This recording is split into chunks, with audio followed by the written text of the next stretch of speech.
दहेज और दूरियां।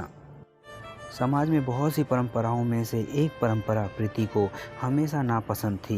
वो थी दहेज प्रथा। प्रीति बहुत ही संस्कारी और छोटे बड़े सबका आदर करने वाली लड़की थी, लेकिन दहेज परंपरा के कारण वो कितना भी प्रयास कर ले ससुराल वालों का आदर नहीं कर पाती थी। प्रीति एक सीधी सादी लड़की थी, थोड़ी सी डरपोक, खबरी स्वभाव की थी। आजकल की लड़कियों से बिल्कुल अलग थी। उसका मानना था कि किसी पर भी अन्याय नहीं होना चाहिए और न ही सहना चाहिए। ऐसे स्वभाव की प्रीति जब शादी करने का विचार करती है तब उसके डरपोक स्वभाव के वजह से उसका रिश्ता टूट जाता था।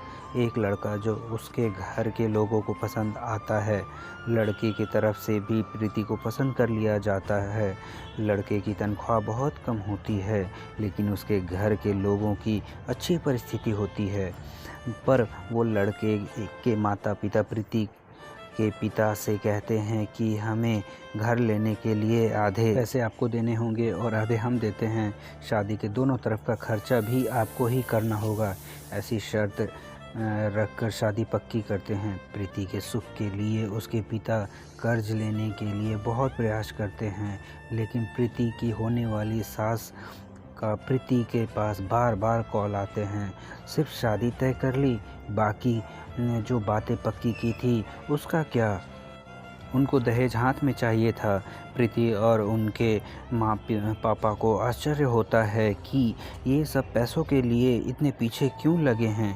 तभी उसके पिताजी को शक हुआ और पूछताछ करने पर उनको समझ में आता है लड़के के माँ पिता के घर की हालत कुछ ठीक नहीं है। हमने जैसा सोचा था वैसा कुछ भी नहीं है। लड़के वालों ने जो बायोडाटा बनाया था वो झूठा था। लड़के को तो तनख्वाह है ही नहीं। लड़के का पिता जैसे तैसे काम करके घर का खर्चा चलाते थे। ये सब मालूम होने पर क्या करूं, ये उनको समझ में नहीं आ रहा था, क्योंकि शादी तोड़ नहीं सकते। सगाई हो चुकी थी और अब शादी तोड़ी तो समाज में बदनामी होगी और फिर से लड़की की शादी नहीं होगी।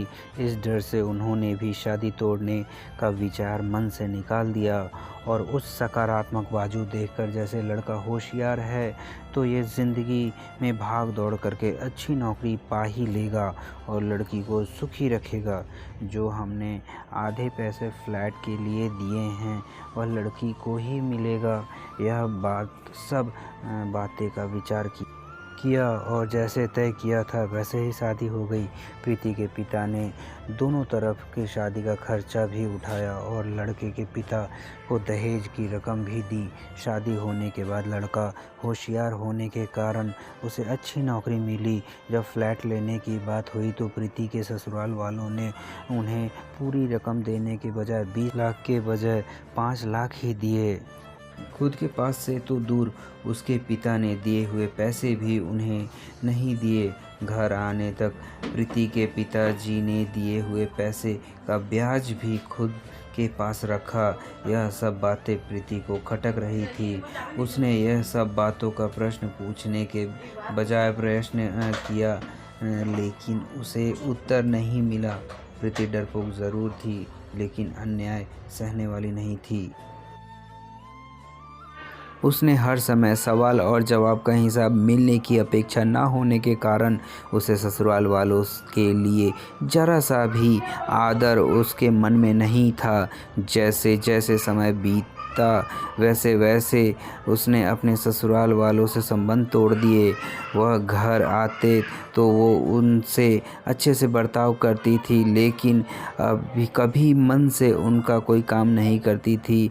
और वह जब गांव में रहते थे तो कुछ भी होता था तो वह पूछना तक जरूरी नहीं समझती थी, पर उसके ससुराल वालों को इसका कोई फ़र्क नहीं पड़ता था। जैसे जैसे समय बीतता गया वैसे उसमें बातचीत और अपनापन रहा ही नहीं। रिश्तों में दूरियां आने लगी। सच में दहेज का कारण रिश्ते टूटते हैं तो लड़की के माँ बाप भी उसे खिलाते हैं, पाल पोस कर बड़ा करते हैं और लड़की दूसरे के घर जाकर उनके घर के लिए ज़िंदगी भर मेहनत करती है।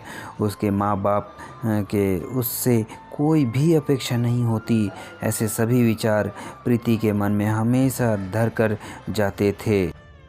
दोस्तों, मेरा ये कहानी पोस्ट करने का एक ही मकसद था कि किसी घर की कोई घर के बेटी के आई हुई को अपनी बेटी मानिए।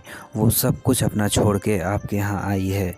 आप उसको बहू मत मानिए, आप उसको बेटी मानिए और बहुत प्यार से रहिए आप लोग मिलजुल कर। धन्यवाद, शुक्रिया।